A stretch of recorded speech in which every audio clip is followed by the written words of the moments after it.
श्री स्वामी समर्थ। बाळा, हा तुझा जन्म म्हणजे तुझ्या पुण्याचा संचय फार मोठा आहे याचे सर्वोत्तम उदाहरण आहे। कितीतरी योनी बदलून फार कष्टानेच हा मनुष्य जन्म प्राप्त होतो आणि तू याच अनमोल देहाला मानसिक शारीरिक त्रास करून घेत आहे। तुला स्वतःला खूप त्रास देत आहे। आज मी तुला सांगतो की तू तुझ्या या देहावर अतोनात प्रेम कर आणि या देहाला माझ्या चरणी समर्पित कर। बऱ्याच वेळा तुझ्या मनात या देहाला संपविण्याचा विचार येतो, हे मला माहीत आहे। तुला आता खूप त्रास होत आहे हेही मी जाणतो। तुला आता हा त्रास अजिबात सहन होत नाही हेही मला कळते। पण बाळा, तू अजिबात काळजी करू नकोस। माझे स्मरण कर। तुला होणाऱ्या या त्रासाकडे शक्य झाल्यास तात्पुरते दुर्लक्ष कर, परंतु तुझ्या या अनमोल देहाला अजिबात संपवण्याचा प्रयत्न करू नको। कारण तुझा हा मानवी देह म्हणजे माझा कृपा प्रसाद आहे। हे जग असे आहे की इथे गेलेल्यांना फक्त 13 दिवस आणि तारखेवरच आठवले जाते। म्हणून बाळा, या देहाकडून तुला हवे तेवढे अजून पुण्य कमावून घे। तू कधीही एकटा एकटी नाहीस। मी प्रत्यक्ष तुझ्या सोबत आहे। एकदा का तुझ्या प्रारब्धाचा काळ संपला की मी तुला माझ्या स्वतःच्या कुशीत घेईन। आज मी तुला मान अपमान या अहंकाराविषयी ऐकवतो, ते तू शांतपणे ऐकावे अशी तुझ्या या स्वामींची इच्छा आहे। बाळा, मान द्यावा, अपमान गिळावा हा मनाचा मोठेपणा दाखवणारा सर्वात मोठा सद्गुण आहे। या गुणाने माणूस छोटा न होता मोठाच होतो। मान म्हणजे आदर सत्कार, तर अपमान म्हणजे मानखंडना वंचना। बऱ्याच वेळा तुझ्यासोबत खूप अनादर झाला आहे, परंतु आपला आदर सत्कार करावा, आपला मान ठेवावा असे प्रत्येक मनुष्य प्राण्याला वाटते। हा एक मानवी सहज गुण आहे।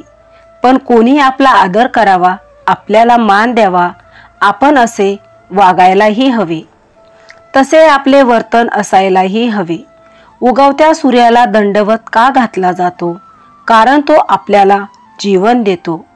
पण आपण कधीच विसरू नये की आपण दुसऱ्यांना काय देतो। मान मागून मिळत नाही, तर तो कमवावा लागतो। तेवढ्यासाठी कुटुंबाकरिता, समाजाकरिता, देशाकरिता, किंबहुना समस्त प्राणी मात्रांकरिता त्याग, चांगले कर्म करावे लागते। पण देखल्या देवाला दंडवत अशीच सद्य स्थिती आहे। पूर्वी घरी आलेल्या प्रत्येक वयस्क माणसाला घरातील लहान मुले, माणसे नमस्कार करत असत, साष्टांग दंडवतही घातला जात असे। परंतु आता हे हल्ली होत नाही। आपल्या मात्या पित्यांनाही मुले साधा नमस्कार करत नाही। आपला कोणी मान ठेवावा असे वाटत असेल, आपल्याबद्दल इतरांच्या मनात आदराची भावना ठेवावी असे वाटत असेल, तर त्यासाठी काय करावे? तर काहीच नाही।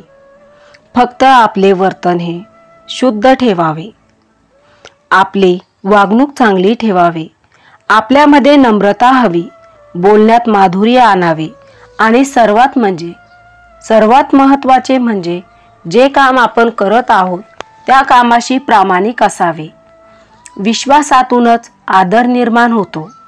आपले वागणे, बोलणे, आपले काम चांगले असेल तर आपण आदरास पात्र ठरतो, हे परम सत्य आहे। मान हा मानानेच वाढत असतो।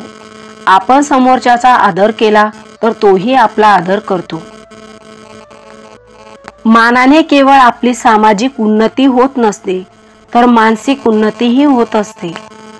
आदरणीय व्यक्ती ह्या नेहमीच नम्र असतात। त्यांच्याकडे असणारे गुण आपण अंगीकारले तर आपलाही सर्वजण आदर करेल।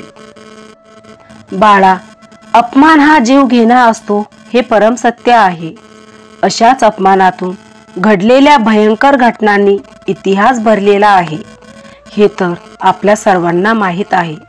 मै सभेतला दुर्योधनाचा अपमान, दूताच्या वेळी झालेला द्रौपदीचा अपमान, पहिल्या व दुसऱ्या महायुद्धास कारणीभूत झालेल्या जर्मनीचा अपमान, अशी कितीतरी उदाहरणे आहेत. पण अशा रक्तांचलित उदाहरणावरून आपण काहीच बोध घेत नाही. साध्याशा भांडणातून खुनापर्यंत मजल जाते. याचं कारण काहीच नाही तर फक्त अपमान असतं. अपमान सहन न होणे याचे मूळ कारण आहे की आपल्यात क्षमाशीलता नसते. ज्ञानेश्वरांना लोकांनी कमी छळले नाही, पदोपदी त्यांचा अपमान केला. तुकारामांच्याही वाट्याला हाच अपमान आला, परंतु त्यांच्या अंगी क्षमाशीलता होती. म्हणूनच त्यांनी जो अपमान गिळला आहे त्याचा आता त्यांना खूप आदर सत्कार मिळत आहे. म्हणून बाळा, आपले वर्तन नेहमी शुद्ध ठेवावे आणि आपल्या अंगी नम्रता असावी. तू जर खरा स्वामी भक्त असेल तर तुझ्या अंगी तू क्षमाशीलता, सहनशीलता, संयम ठेव. स्वामी कधीच तुला एकटे सोडत नाही.